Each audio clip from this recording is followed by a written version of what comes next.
श्री गणेशाय नमः। श्री गोपीजनवल्लभाय नमः।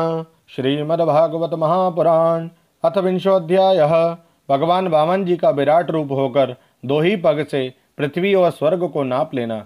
श्री सुखदेव जी कहते हैं, राजन, जब कुलगुरु शुक्राचार्य ने इस प्रकार कहा तब आदर्श गृहस्थ राजा बलि ने एक क्षण चुप रहकर बड़ी विनय और सावधानी से शुक्राचार्य जी के प्रति यूँ कहा। राजा बलि ने कहा, भगवान, आपका कहना सत्य है। गृहस्थाश्रम में रहने वालों के लिए वही धर्म है जिससे अर्थ, काम, यश और आजीविका में कभी किसी प्रकार बाधा ना पड़े। परंतु गुरुदेव, मैं प्रहलाद जी का पौत्र हूँ और एक बार देने की प्रतिज्ञा कर चुका हूँ, अतः अब मैं धन के लोभ से ठग की भांति इस ब्राह्मण से कैसे कहूँ कि मैं तुम्हें नहीं दूंगा। इस पृथ्वी ने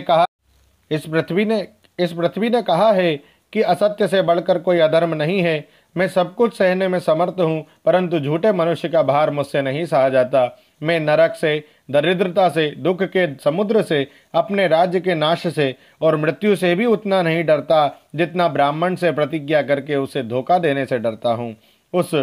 इस संसार में मर जाने के बाद धन आदि जो वस्तुएं साथ छोड़ देती है, यदि उनके द्वारा दान आदि से ब्राह्मणों को भी संतुष्ट न किया जा सका तो उनके त्याग का लाभ ही क्या रहा। दधीचि, शिवी आदि महापुरुषों ने अपने परम प्रिय दुस्त्यज प्राणों का दान करके भी प्राणियों की भलाई की है। फिर पृथ्वी आदि वस्तुओं को देने में सोच विचार करने की क्या आवश्यकता है। ब्राह्मण, पहले युग में बड़े बड़े दैत्य राजों ने इस पृथ्वी का उपभोग किया। पृथ्वी में उनका सामना करने वाला कोई नहीं था। उनके लोक और परलोक को तो काल खा गया, परंतु उनका यश अभी पृथ्वी पर ज्यों का त्यों बना हुआ है।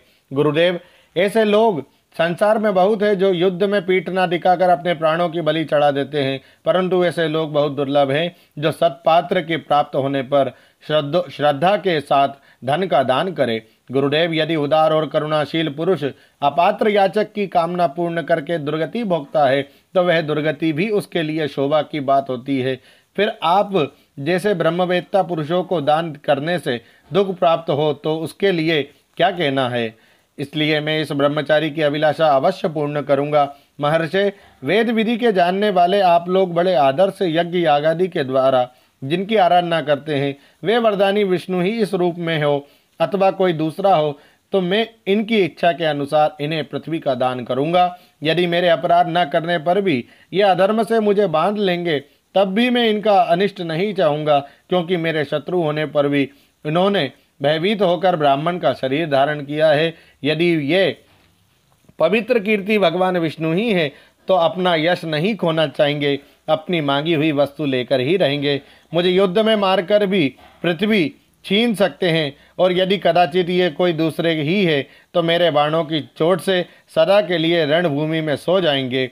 श्री सुखदेव जी कहते हैं, जब शुक्राचार्य जी ने देखा कि ये मेरा शिष्य गुरु के प्रति अश्रद्धालु है तथा मेरी आज्ञा का उल्लंघन कर रहा है, तब देव की प्रेरणा से उन्होंने राजा बलि को शाप दिया।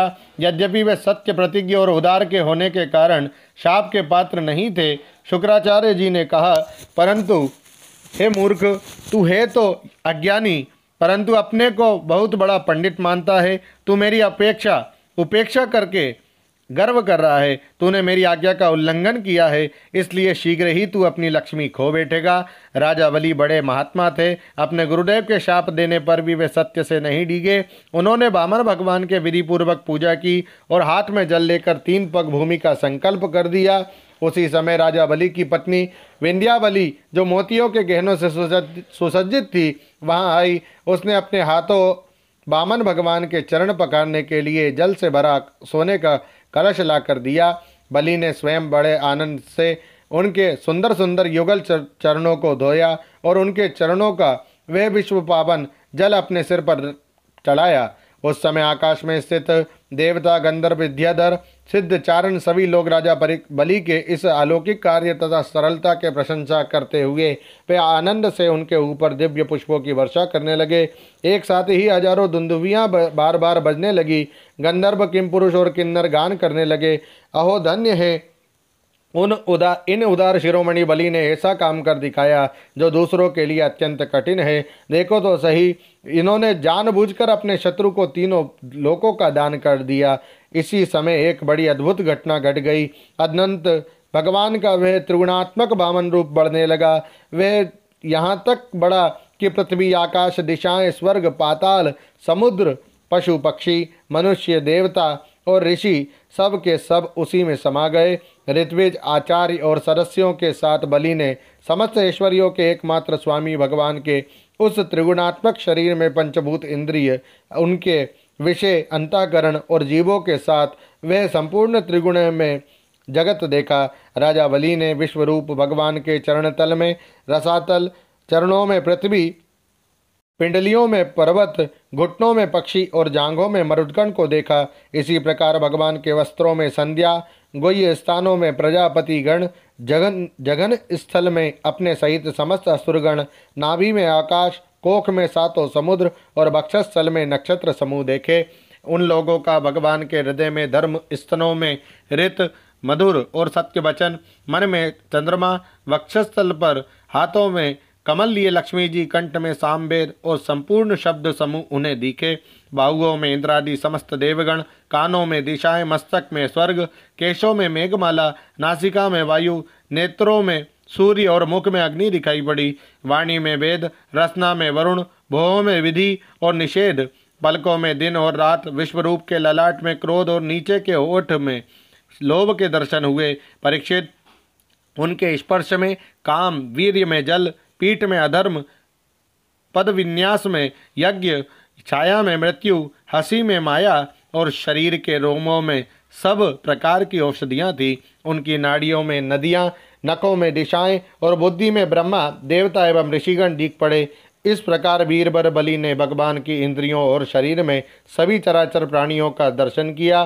परीक्षित, सर्वात्मा भगवान ये संपूर्ण जगत देखकर सब के सब दैत्य अत्यंत भयभीत हो गए।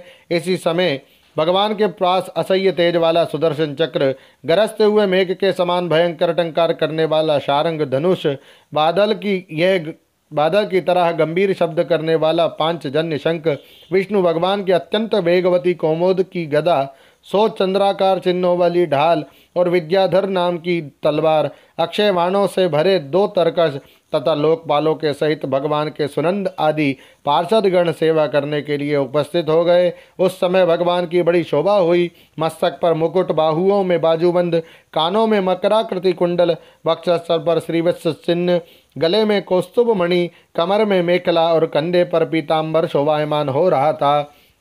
यह वे 5 प्रकार के पुष्पों की बनी बनमाला धारण किए हुए थे, जिस पर मधुलोभी भौरे गुंजार कर रहे थे। उन्होंने अपने एक पग से बलि की सारी पृथ्वी नाप ली, शरीर से आकाश और भुजाओं से दिशाएं घेर ली। दूसरे पग से उन्होंने स्वर्ग को भी नाप लिया। तीसरा पैर रखने के लिए बलि की तनिक सी भी कोई वस्तु ना बची। भगवान का वह दूसरा पग ही ऊपर की ओर जाता हुआ महरलोक, जनलोक और तपलोक से भी ऊपर सत्यलोक में पहुँच गया।